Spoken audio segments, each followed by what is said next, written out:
Morning, নমস্কার এবং ধন্যবাদ। আজকে আমরা এই প্রেস মিটে আপনাদেরকে আহ্বান করেছি এবং আপনারা সাড়া দিয়ে এখানে উপস্থিত হয়েছেন।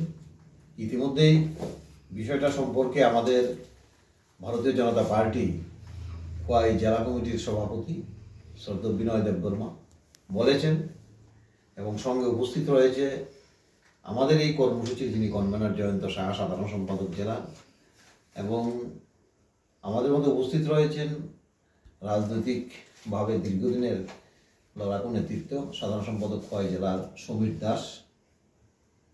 আপনাদের মাধ্যমে আমরা এই বার্তাটাই দিতে চাই,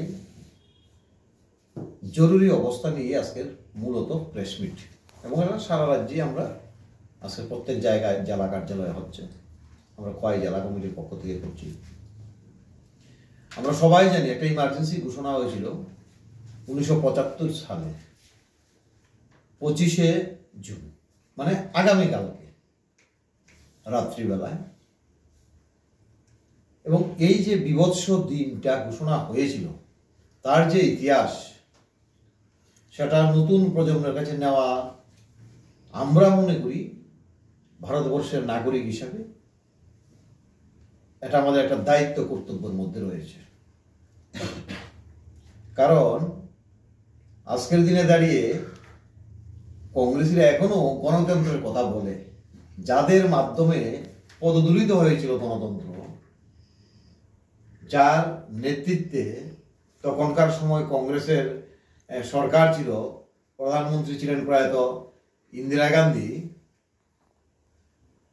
মানে মন্ত্রিসভার কোনো অনুমতি নেই, ঘুমে রেখে রাত্রিবেলা ভোর রাত্রে সেখানে ইমার্জেন্সি ডিক্লার, এবং সারা দেশের মানুষ সকালবেলা রেডিওর মাধ্যমে জানতে পারলো, এবং ভোরে রাষ্ট্রপতিকে জোরপূর্বক সেখানটায় সই করানো হলো। কেন সেই ইমার্জেন্সি?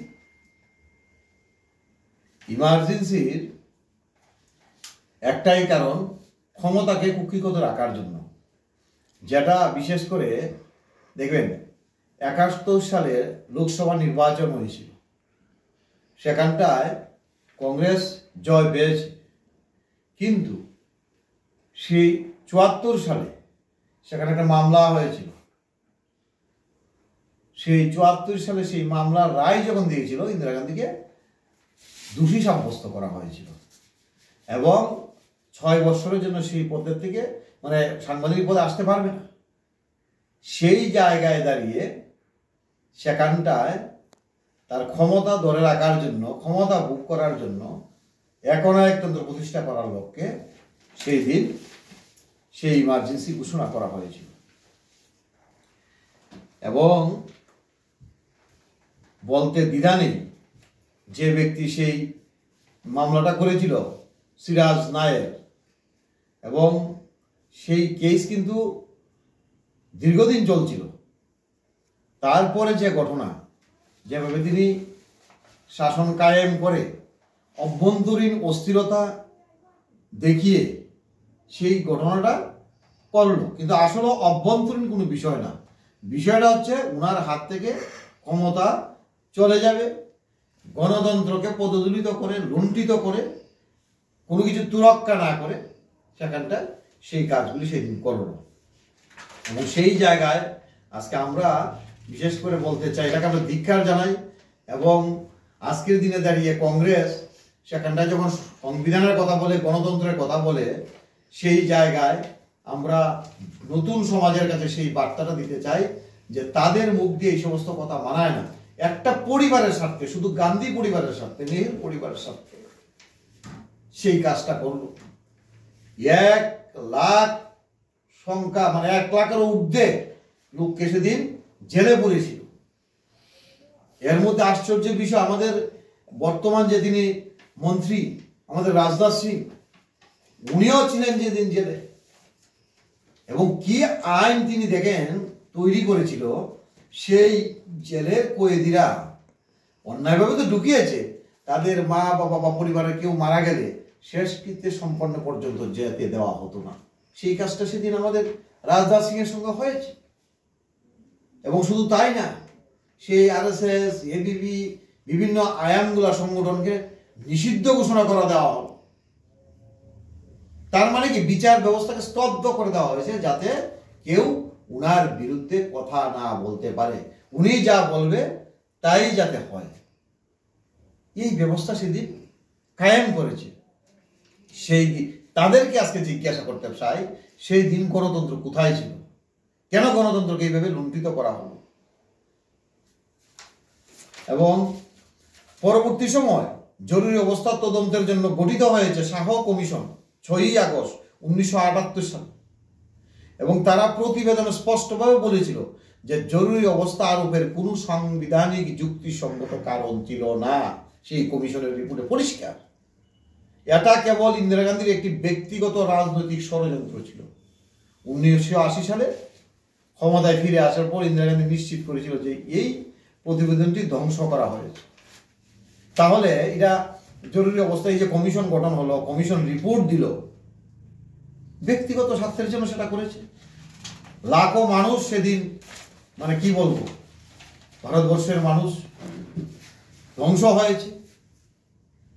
আমরা আজকে বলতে চাই এক ব্যক্তির লাভের জন্য, এবং আজকেও কিন্তু বিরাজমান সেই গান্ধী পরিবার, ওই রাহুল গান্ধীরা, তারাই, মানে কথা হচ্ছে ভারতবর্ষের শাসন কার্য অন্য কেউ করতে পারবে না, সেই গান্ধী পরিবার থেকে করতে হবে, এবং আজকেও সেই কাজটা তাদের মধ্যে বিরাজমান। সেই জায়গায় আজকে আমরা কথা বলতে চাই। দেখবেন নরেন্দ্র মোদীজির শাসন ব্যবস্থায় দীর্ঘ সময় তো করেছে এই সমস্ত ব্ল্যাক ডে, মানে জরুরি অবস্থা থেকে শুরু করে ভারতবর্ষের শাসন কার্য, মানে ম্যাক্সিমাম সময়টা তারা করেছে, এবং ভারতবর্ষকে কোথায় নিয়ে গিয়েছে? ধ্বংস করে দিয়েছে। অথচ সেই জায়গায় দেখবেন আমাদের নরেন্দ্র মোদীজি 11 বছর শাসনকাল, তার আগে 5 বছর আমাদের অটলজি। আপনি ইতিহাসটা মিলিয়ে নিন।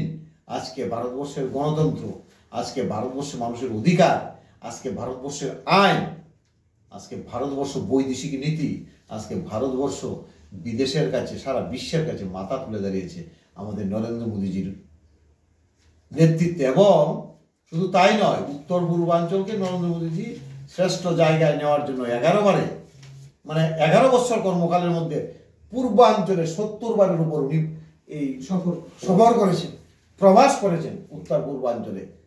অথচ দীর্ঘকাল শাসন করার পর কংগ্রেসের সেই প্রধানমন্ত্রীরা, দেশের প্রধানমন্ত্রী ছিলেন, কয়বার করেছে উত্তর পূর্বাঞ্চলে শাসন, মানে প্রবাস, বা কয়বার এসেছে? মুদ্রা কথা হচ্ছে ওই পরিবার নিজের ব্যক্তিগত লাভালাভের জন্য, নিজের ক্ষমতা পক্ষী করে রাখার জন্য, নিজের পরিবার থেকেই যাতে প্রধানমন্ত্রী হয়, অন্য কেউ না হতে পারে, তার জন্য সেই একনায়কতন্ত্র প্রতিষ্ঠা করে সেই আইন প্রণয়ন করে তাকে, মানে তার সম্পূর্ণ অনৈতিকভাবে সেই কাজগুলি করেছে। এবং সেখানে আমরা পরিষ্কারভাবে অনেকগুলো পয়েন্ট রয়েছে, আপনারা দেখলে বুঝে আপনাদেরকে একটা করে কপি দেওয়া হবে। তো এই জায়গায় বলতে চাই, লাস্টে এমন একটা কাজ করেছে, দেখুন গণতন্ত্রের 5 বছরে ভোট হয়, সেটাকেও উনি সরানোর চেষ্টা করেছিল 6 বছরে। মানুষের গণতন্ত্র লুণ্ঠন করার কি পদ্ধতি! এই জায়গায় আমাদের বক্তব্য আজকে বলুন তো, আমরা বলতে চাই কারাগারে এই যে 1 লাখের উপরে এই ভারতবর্ষের মানুষ, সেদিন নিরপরাধ ব্যক্তিদেরকে সেখানে জেলে পুরা হয়েছিল, এবং যারা বিরোধী করত, জিজ্ঞাসা করি গণতন্ত্র কোথায় ছিল কংগ্রেসের, যারা বিরোধী করত তাদেরকে জেলে গিয়ে মানসিকভাবে নির্যাতন করত, মানসিকভাবে বিরোধীকে দেখে দেখে দেখে দেখে এই বিভৎস শাসন ব্যবস্থা কায়েম করেছিল ভারতবর্ষে।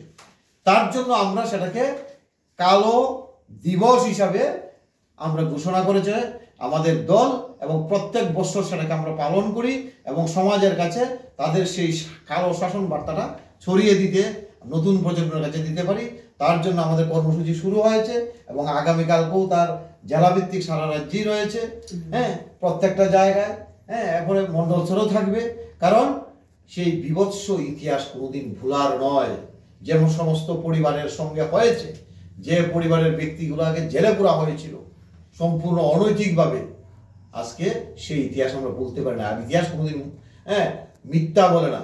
তাই আমরা সবাই আজকে সেই প্রেস মিটে সামিল হয়েছি, সারা রাজ্যে তারই অঙ্গ হিসেবে আমরা খোয়াই জেলাও আপনাদের মাধ্যমে সমাজের কাছে, আমাদের রাজ্যের আপামর জনগণের কাছে সেই বার্তা দিতে চাই। কংগ্রেসকে চিনুন, কংগ্রেসকে জানুন, তাদের ইতিহাস এই ভারতবর্ষকে ধ্বংস করার ইতিহাস। তার জন্য আমরা তাদেরকে বর্জন করি, তাদের শাসন ব্যবস্থাকে ঘৃণা করি, তাদের শাসন ব্যবস্থার জন্য আমরা দুঃখ প্রকাশ করি। সবাইকে নমস্কার, ধন্যবাদ।